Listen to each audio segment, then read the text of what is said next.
Le problème de Ève n'a pas commencé par le fruit, mais par une voix. Bien aimé, lorsque nous lisons Genèse chapitre 3, les versets 1 à 6, on voit là que le serpent ne s'est pas dérangé. Il a juste parlé et Ève a écouté. Bien aimé, je ne sais pas si tu sais que ce que tu entends finit par influencer ce que tu fais. Quand on observe ces versets, du verset 1 jusqu'au verset 5, le diable a pris le temps de parler.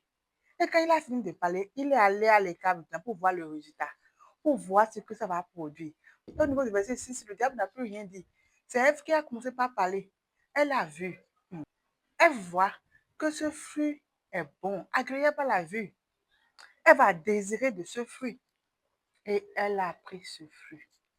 Mais tout a commencé par ce qu'elle a laissé entrer. Par cette voix intruse qui est rentrée. Par cette voix qui est venue corrompre ce qu'elle avait déjà. Et la Bible nous compare des vases dans 2 Corinthiens 4, verset 7. Et dans Nombre 19, 15, la Bible dit que tout, tout, tout vase ouvert est exposé à la contamination.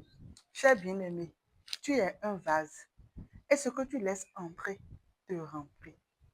Et les voix que tu écoutes, les paroles que tu acceptes, les pensées que tu gardes façonnent ta vie. Alors, veille sur ce que tu écoutes parce que tu ne dois pas laisser entrer n'importe quoi. Et toi, dis-moi, ton vase est couvert ou est exposé? Femme de grâce, mieux se connaître pour plus d'empathie. Shalom, shalom.